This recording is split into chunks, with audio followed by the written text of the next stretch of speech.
৩ আসনের সাবেক এমপি এবং কয়েকবার মন্ত্রী ছিলেন।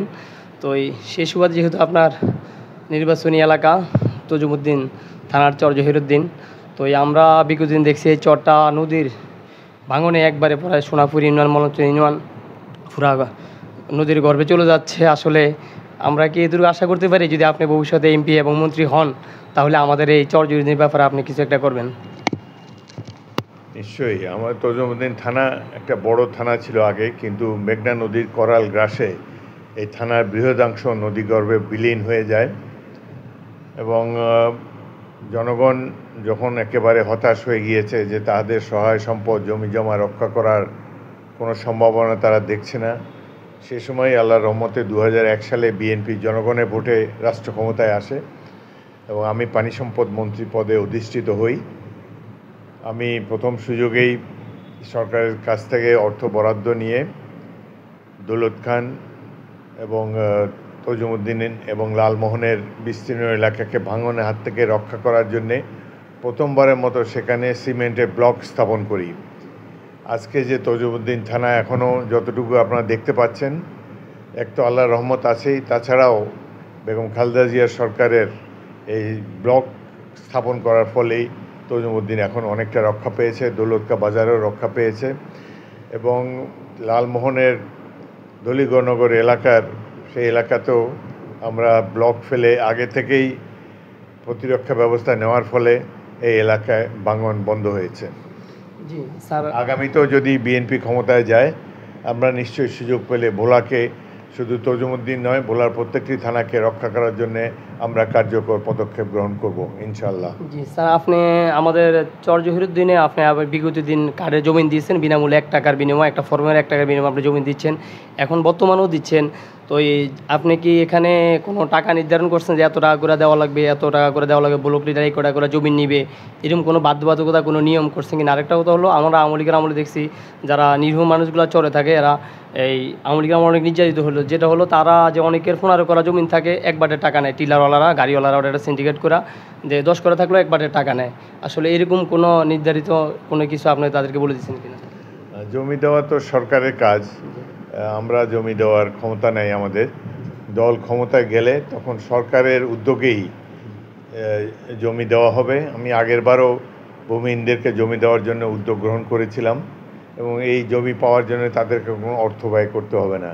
সরকারি যদি সামান্য সরকারের যেটা ফি শুধু সেটা দিলেই হবে, এছাড়া অর্থের বিনিময়ে কাউকে কোনো সুযোগ নিতে দেব না। আবারও সুযোগ আসলে বিনা পয়সায় জমি দেওয়ার চেষ্টা করব। রাজনৈতিক দলে অনেক দুর্নীতিবাজ মস্তান থাকে, তারা চেষ্টা করে, নেতার অগোচরেও তারা গিয়ে জনগণের উপরে চাপ প্রয়োগ করে টাকা নেওয়ার চেষ্টা করে।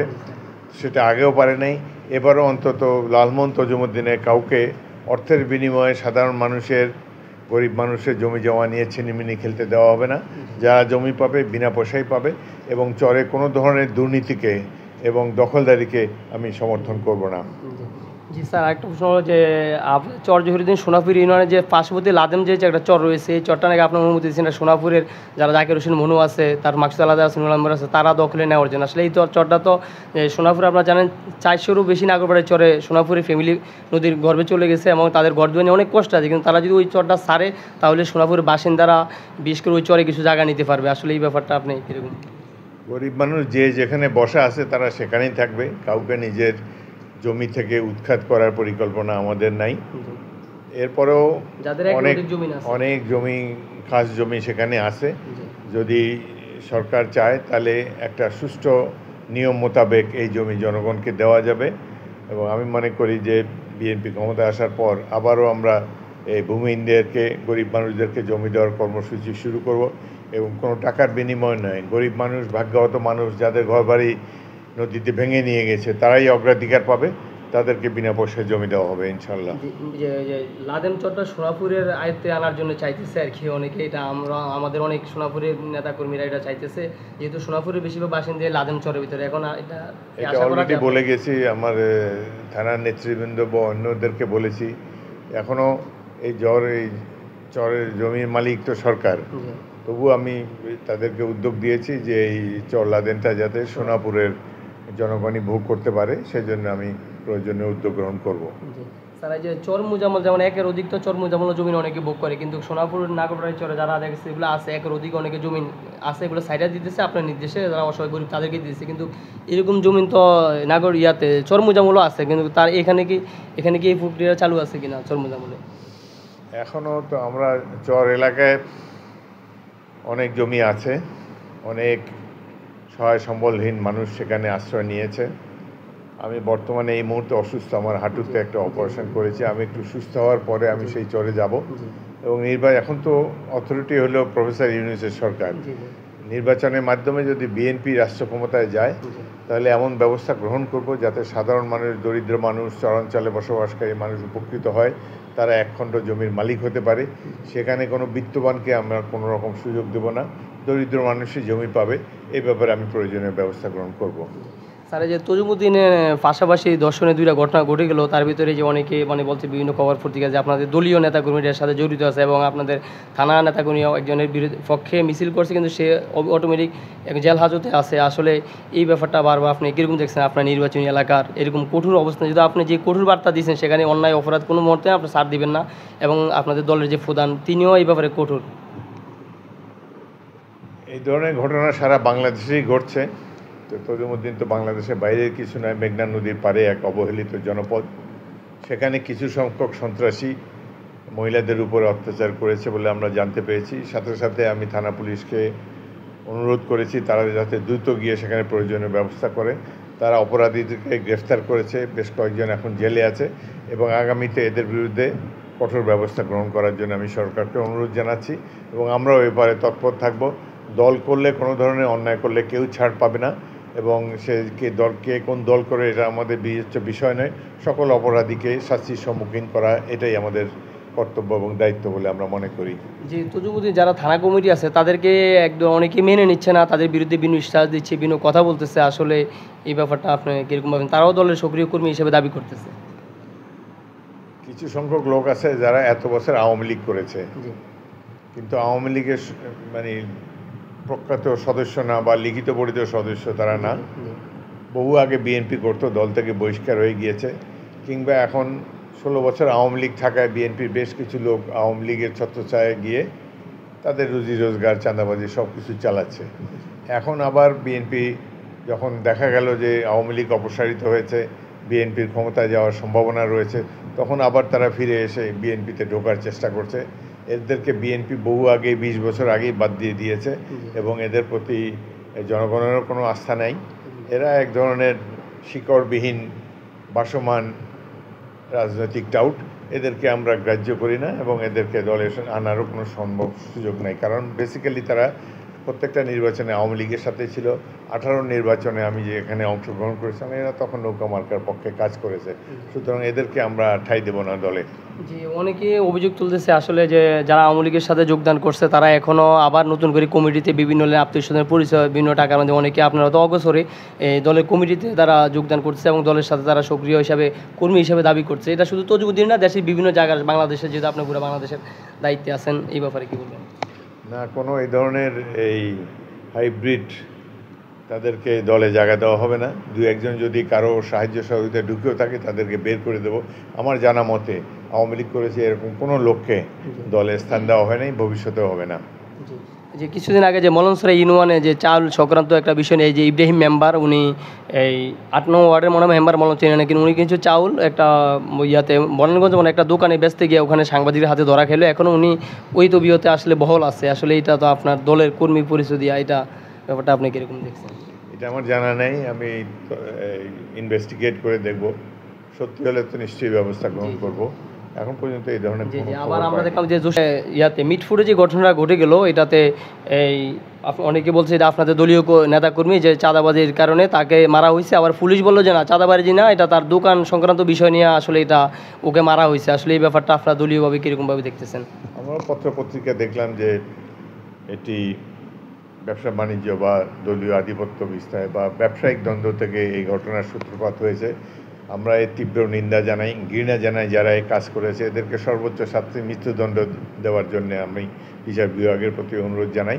আমরা এই ধরনের ঘটনা কখনোই সমর্থন করি না। তবে গতকাল আমাদের অ্যাক্টিং চেয়ারম্যান বলেছেন যে যারা প্রকৃত দোষী তাদেরকে ধরা হয় নাই, বাইরে থেকে কিছু ভুয়া আসামি দেওয়া হয়েছে। আমরা আশা করব পুলিশ বাহিনী, আইন শৃঙ্খলা বাহিনী তারা প্রকৃত অপরাধীদেরকে গ্রেফতার করে বিচারের সম্মুখীন করবে।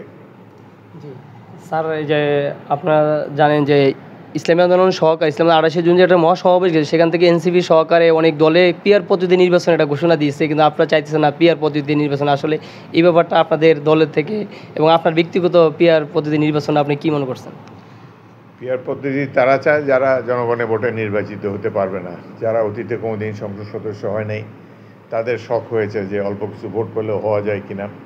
কিন্তু পিয়ার পদ্ধতি এমন একটা পদ্ধতি যেটা বাংলাদেশের জনগণ চিনে না। বাংলাদেশের জনগণ 100 বছর ধরে ভোট দিয়ে আসছে, 100 বছরের বেশি সময় ধরে ভোট দিয়ে আসছে। এই পদ্ধতি তারা চেনে না। তারা বিশ্বাস করে যে তারা একজন ব্যক্তিকে পছন্দ করবে, যে সুখে দুঃখে তাদের পাশে থাকবে, আপদে বিপদে এলাকার জনগণের কাজে অংশগ্রহণ করবেন এবং এলাকার উন্নয়নে ভূমিকা রাখবেন। তারা পরিচিত একটা মুখ দেখতে চায় এবং একজন জনপ্রিয় ব্যক্তিকে নির্বাচিত করতে চায়। কিন্তু এই পিআর পদ্ধতিতে যে নির্বাচিত হবে তিনি এই এলাকার লোক নাও হতে পারেন। এই পিআর পদ্ধতিতে দলকে ভোট দেয়, দলের কর্মকাণ্ড আমরা সবাই জানি, এ বিষয়ে আর বলতে চাই না।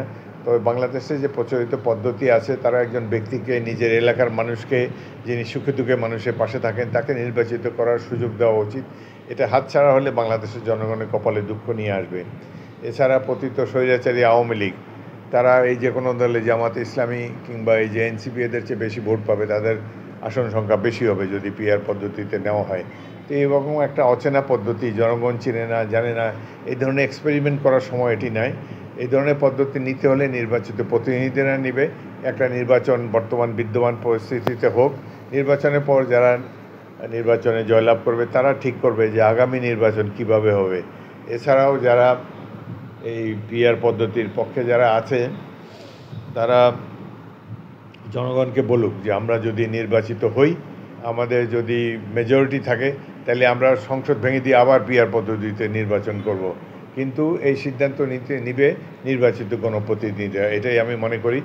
এই ধরনের কিছু সংখ্যক ব্যক্তি যাদের জনগণের সাথে কোনো সম্পর্ক নাই, ইউরোপ আমেরিকায় সারা জীবন কাটিয়েছে, বাংলাদেশে একটা গ্রাম দেখে নেই, বাংলাদেশে কিভাবে জনগণ চাষবাস করে, বাংলাদেশের কি সুবিধা অসুবিধার মধ্যে জনগণ দিনাতিপাত করে, এই সম্বন্ধে না জেনে কেবলমাত্র কেতাবি বিদ্যার উপরে ভর করে নানান ধরনের এক্সপেরিমেন্টাল থিওরি দিচ্ছে, এটি আমরা সমর্থন করি না। যে পদ্ধতিতে বাংলাদেশের জনগণ ভোট দিয়ে আসছে, প্রত্যেকটি নির্বাচনে জনগণ সঠিকভাবে ভোট দিয়েছে এবং এক আওয়ামী লীগের আমল ছাড়া প্রত্যেকটি আমলে সুষ্ঠু নির্বাচন হয়েছে।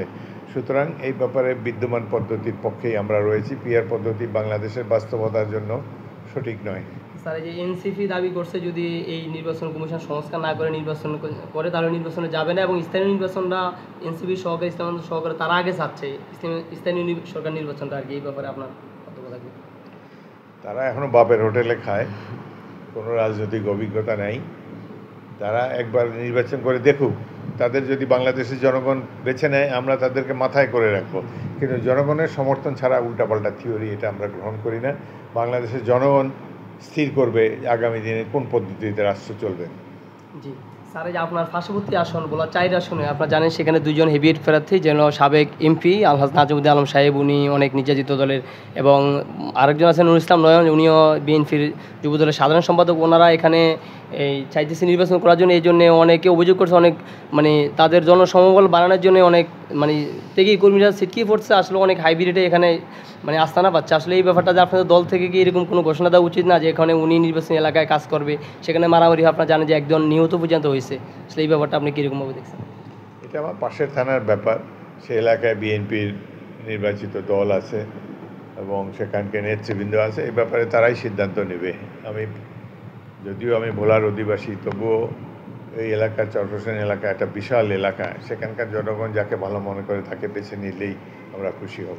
স্যার, লাস্ট প্রশ্ন আপনার হলো, যেহেতু আপনি আমাদের ভোলা জেলার গর্ব, কয়েকবার আপনি বিগত দিন মন্ত্রী ছিলেন, আমাদের এটা ভোলা জেলার জন্য সৌভাগ্য যে আমরা কি দুর্গ আশা করতে পারি যে আপনি এমপি হতে পারেন এবং মন্ত্রী হতে পারেন, যে ভোলা বরিশাল একটা সেতুর জন্য অনেকের আশা প্রত্যাশা হয় এবং একটা বিশ্ববিদ্যালয়ের জন্য। আসলে এই ব্যাপারটা আপনি কতটুকু কী করতে পারবেন এবং এই ব্যাপারে আপনার কি উদ্যোগ রয়েছে? আমরা সরকারের কাছে দাবি দিয়েছি ভোলাকে দেশের অন্যান্য অঞ্চলের সাথে, বিশাল ভূখণ্ডের সাথে যোগাযোগ করার জন্য একটা ব্রিজ দেওয়া হোক, সেটা আমরা চাই। ভোলাতে একটা মেডিকেল কলেজ করা হোক, এবং বলায় যে গ্যাস রয়েছে এটির মাধ্যমে আরও শিল্প কারখানা স্থাপন করা হোক, এ ব্যাপারে আমরা সরকারের কাছে আবেদন জানিয়েছি।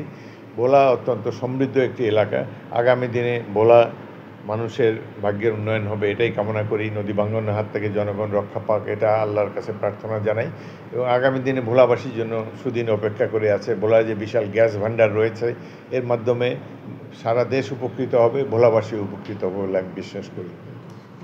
স্যার আজ আমার একটু দোয়া চাইছে যে সাজু মেম্বার ছিলেন, সাজু মেম্বার ফুলা নাগরপাড়ারি চরে একটু মানে দায়িত্বে আছে। এই সাজু মেম্বারের অসুস্থ অনেক, একবারে মানে মাথার ব্রেনটে মানে সমস্যা হয়ে গেছে, ঠিকমতো ওষুধ খায় না, ঘর থেকে বের হয়ে যায় বিভিন্ন। একটু দোয়া চাইছে আপনার কাছে, ওনার ব্যাপারে একটু বলেন। সাজু মেম্বার মানে সোনাপুরে আপনি চিনেন? হ্যাঁ, সাজু মেম্বার আমার একজন ত্যাগী কর্মী। জি। একবার নির্বাচনের সময় তাকে বিরোধী দল আওয়ামী লীগ ব্যাপকভাবে মারধর করে আহত করেছিল। বর্তমানে তিনি বয়োবৃদ্ধ, অসুস্থ। আল্লাহর কাছে দোয়া করি আল্লাহ তাকে যেন রোগ মুক্তি করেন। ঠিক আছে স্যার, ধন্যবাদ। আসসালামু আলাইকুম।